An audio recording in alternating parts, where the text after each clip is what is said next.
The Ottoman Empire, once a formidable force in Europe, faced significant setbacks during a series of crucial battles. The Battle of Vienna in 1683 marked the beginning of their decline, where they suffered a decisive defeat that halted their advance into Europe. This was followed by the Siege of Buda in 1686, where the Ottomans were driven out of Hungary after more than 140 years of occupation. The Battle of Mohacs in 1687 further weakened their position, as the Christian forces delivered another crushing blow. The tide turned definitively against the Ottomans with the Battle of Slankamin in 1691, where their losses were irreparable.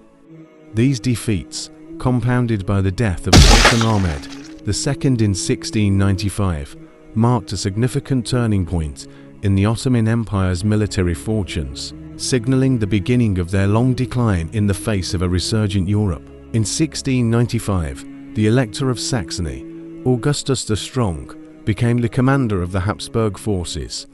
However, the young and inexperienced commander proved to be a poor choice for the Habsburg monarchy. The Ottoman Empire, under its new Sultan Mustafa II, defeated the Venetians in the decisive Battle of the Oinoces Islands 1695 and in the Battle of Chios in February 1695.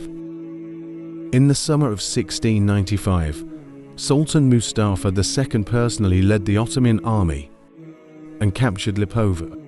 He also defeated the Imperial Army in the decisive Battle of Lugos on September. With the onset of winter, Sultan Mustafa to return to the capital. Meanwhile, in the same year, Peter the Great, Tsar of Russia, launched an attack on the city of Azov. However, the Crimean forces stationed in the city successfully repelled the Russian attack, defending this strategically important city. The campaign lasted from the summer of 1695 until September of that year. In April 1696, Sultan Mustafa II embarked on his second military campaign against Austria. On August 26, 1696, after learning that Sultan Mustafa II's relief army was crossing the Danube and moved to confront the Ottoman army, the ensuing battle near the Bega River ended in a draw, with both armies retreating and suffering heavy casualties. Strategically, the Ottoman campaign was a success, as it achieved its goal of retaining Tenzva.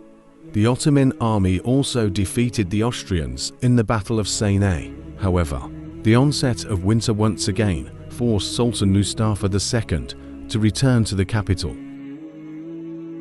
In the spring of 1696, Peter the Great launched his second campaign against Azov, determined to secure a crucial gateway to the Black Sea and establish Russia as a maritime power. Unlike the previous year's failed attempt, this campaign was meticulously planned, with the strategic inclusion of a newly constructed navy playing a pivotal role. The combined efforts of the land and naval forces led to an intense and fierce assault on the fortress. Despite brave and determined resistance from both sides, the Russian forces ultimately emerged victorious, capturing Azov by July. This hard-won victory was a significant achievement for Russia.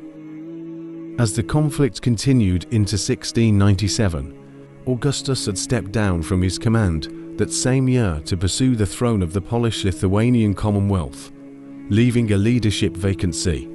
Eugene stepped in to replace him, marking his first truly independent command.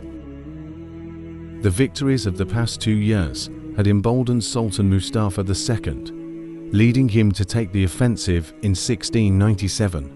He departed from Aden in April for what was considered his third military campaign, commanding an estimated force of 60,000 to 100,000 soldiers. This massive Ottoman army reached Belgrade on August 11th, where they were met by Eugene's forces, numbering around 70,000. However, Eugene's situation was far from ideal. By July, supplies were critically low, with provisions and arms sufficient for only about half of his troops. To make matters worse, several contingents of imperial soldiers had to be diverted to suppress minor revolts, such as the one led by Emmerich Thackeray in Transylvania. Holding the army together under such conditions was a remarkable achievement in itself.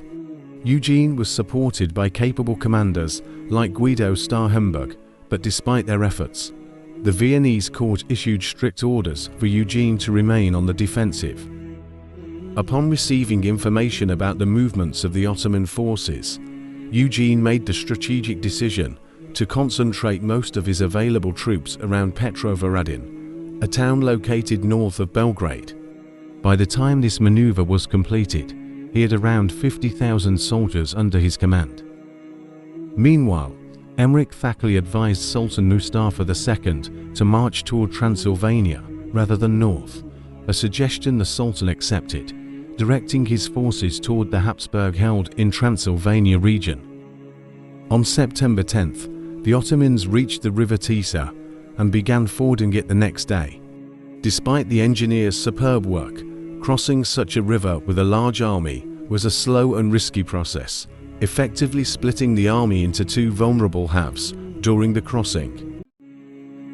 Thanks to the accurate information provided by his scouts, Prince Eugene was fully aware of the Ottoman army's actions and location. He recognized this as the perfect moment to deliver a decisive attack against the divided Ottoman forces. Unlike the Ottomans, who were largely unaware of their enemy's proximity, Eugene's army was well informed. Had the Ottomans known just how close Eugene's forces were, they likely would not have attempted to ford the river. Despite receiving strict orders from Emperor Leopold I to avoid any risky offensives, Prince Eugene decided to act against the larger Ottoman forces.